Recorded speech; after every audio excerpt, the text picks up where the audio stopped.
The moon hung low, a deep, unsettling crimson. It bathed the gnarled trees of the Aokigahara forest in an unnatural, bloody light. Shadows writhed, lengthening and twisting with a life of their own. A figure stumbled through the dense undergrowth, their cloaks snagging on thorny bushes. Each rasping breath was a cloud in the chilling air. They dared not look back. Fear was a cold serpent coiling around their heart. Behind them, something vast and terrible moved. It was a void, a patch of deeper darkness against the already Stygian night. It slithered between the ancient pines, a faint chilling whisper like dry leaves skittering across a tombstone. The cloaked figure risked a glance. A mistake. The shadow was gaining, a shifting horror. Panic lent speed to weary limbs. Roots became treacherous traps, low-hanging branches clawed like skeletal hands. The forest itself seemed hostile, an ally to the hunter, not the hunted. The crimson moonlight illuminated the terror, highlighting the stark primal fear etched on the unseen face beneath the hood. Every snap of a twig underfoot sounded like a thunderclap, a beacon guiding the relentless pursuer. The air grew colder, an unnatural chill that seeped into the bones. The figure knew this path, hoping it would lead to safety. But the blood moon had changed everything, awakening ancient, hungry things. The ground beneath their feet grew steeper, a rocky incline loomed, hope dwindled with each labored gasp. The monstrous shadow flowed upwards, an unstoppable tide of despair. The night offered no escape, only the crimson gaze of the cursed moon. The figure stumbled, the shadow closing in. The silence of the forest was a lie, pregnant with unspoken threats. The rustling leaves whispered of doom. The cloaked figure pressed on, lungs burning, muscles screaming in protest. To stop meant to be consumed by the unholy darkness. The shadow was hunting, a predator of the soul, drawn by fear and despair. It moved with unnatural grace, flowing over obstacles as if they were not there. An extension of the crimson moon's baleful influence. The figure clutched a small, unseen amulet beneath their cloak, its faint warmth a tiny spark against the overwhelming cold. The forest seemed to close in, trees becoming a suffocating wall. Every shadow mimicked the form of the pursuer. Paranoia gnawed at the edges of sanity. A stumble, a sharp cry muffled by the cloak. The figure fell heavily, pain shooting up their leg. They tried to rise, the effort immense. The shadow was closer now, whispering louder, promising oblivion. The figure looked up, the blood moon mocking them, its crimson light a harbinger of their inevitable doom. They clutched the amulet tighter, a fragile shield against the encroaching void. The shadow loomed, a monstrous presence. The figure's breath came in ragged gasps. The forest seemed to close in, a cage of ancient trees. The shadow reached out, a tendril of darkness. The figure's scream echoed through the night. Ugh, not again. Far away, the sun began to paint the Tokyo sky. Soft hues of orange and pink replaced the night's deep indigo. The city stirred, a million lives awakening to a new day. On the 30th of May, 2025, the world felt normal, predictable, safe. In a small apartment in the suburbs, Yuki Arata's alarm clock blared. Its cheerful, annoying tune was a stark contrast to the silent dread of the distant forest. He slapped the snooze button, dragging himself out of bed. His room was a testament to teenage apathy, manga volumes piled high, clothes strewn across the floor. He moved through his morning routine with mechanical slowness, toast, uniform. A quick glance in the mirror. Dark, perpetually sleepy eyes stared back, unruly black hair that defied all attempts at taming. He looked like any other bored high school student, utterly unremarkable.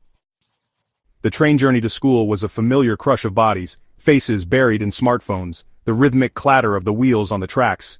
Yuki stared out of the window, skyscrapers scraping the sky, billboards flashed vibrant advertisements. People hurried along the pavements below, a city teeming with life, a world away from ancient forests and blood-red moons. He felt a strange, fleeting sense of unease. He dismissed it. Probably just hunger, or lack of sleep. He arrived at Shinjuku Gyoen Gakuin High School just as the bell rang. Late again. He slipped into his classroom, the teacher already mid-sentence. The morning lessons dragged on, maths, English, history, each subject blurred into the next. Yuki's attention wandered. Lunchtime could not come soon enough. Then, a disruption. The classroom door slid open.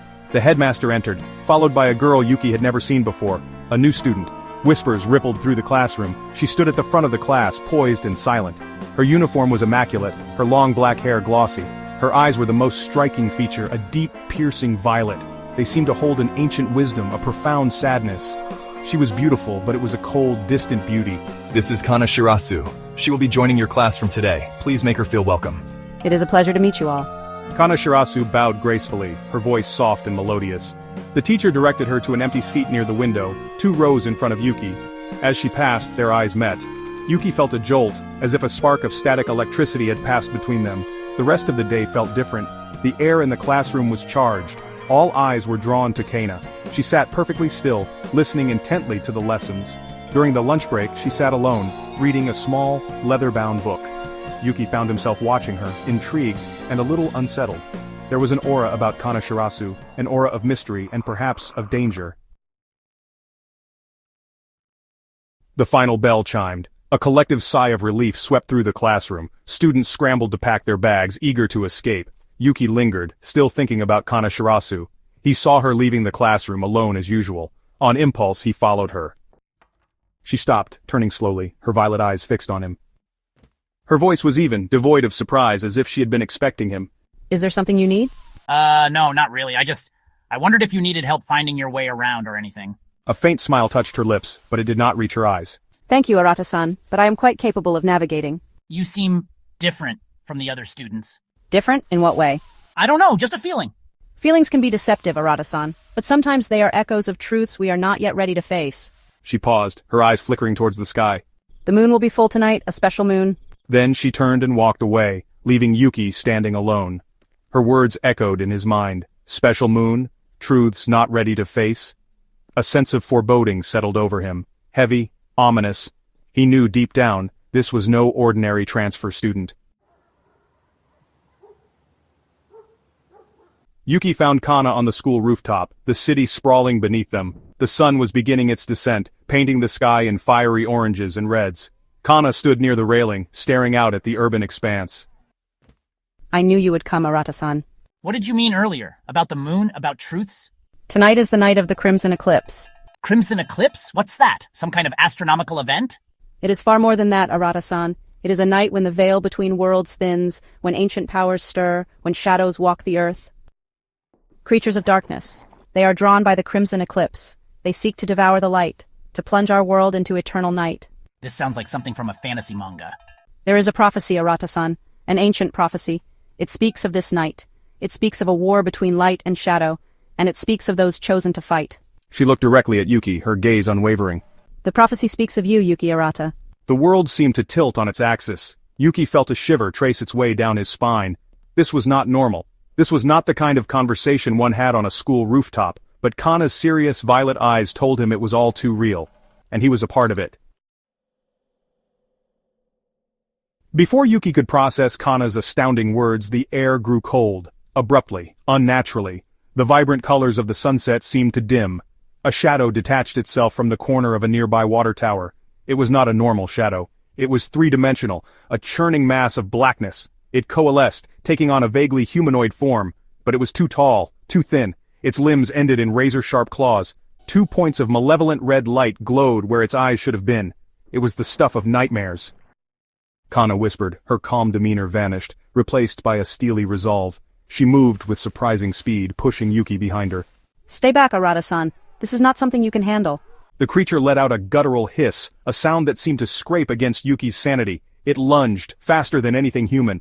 Kana met its charge, producing a short, gleaming blade. It shimmered with a faint silver light, a stark contrast to the creature's oppressive darkness. The fight was a blur of motion. Kana moved with grace and precision. Her blade flashed, striking at the shadow creature. Each blow that connected produced a shower of dark sparks and a screech of rage from the monster. But the creature was relentless, its claws swiping through the air, leaving trails of distorted space. Kana parried, dodged, and counterattacked, but Yuki could see she was struggling. The creature was too powerful. A primal scream tore from Yuki's throat. No! He didn't think, he just reacted. He couldn't let Kana die. He wouldn't. As the creature's claws descended, something inside Yuki snapped. A dam bursting. A torrent of energy surged through him. It was warm, blindingly bright. It felt like pure sunlight coursing through his veins. His vision hazed over. He felt an immense power welling up from deep within his core, a power he never knew he possessed, a power that felt ancient and familiar. He thrust his hand forward instinctively. A shield of golden light erupted from his palm, intercepting the creature's deadly strike. The shadow claws impacted the light shield with a deafening roar. The creature was thrown backwards, shrieking in agony. The golden light pulsed, pushing the darkness away. Yuki stood there, his hand outstretched, bathed in the brilliant luminescence. He felt no fear, only a strange sense of purpose. Kana stared at him, her violet eyes wide with astonishment. The creature recovered quickly, its red eyes burning with renewed fury. It lunged again, this time at Yuki. He didn't flinch. The golden light around him intensified. It swirled, solidifying into a radiant blade in his hand. He met the creature's attack. Light against shadow. Hope against despair. The fight was short, brutal. Yuki moved with an intuitive grace, his light blade cutting through the creature's shadowy form. The rooftop was quiet once more. The last vestiges of the sunset painted the sky. The crimson glow was fading, replaced by the soft twilight. Yuki stared at his hands. They were just ordinary hands again, but he knew. He knew something fundamental had changed. He was no longer just Yuki Arata, bored high school student. He was something more, something powerful. Kana approached him slowly, her arm still bleeding, but her eyes shone with a newfound respect. You did it, Arata-san. You awakened.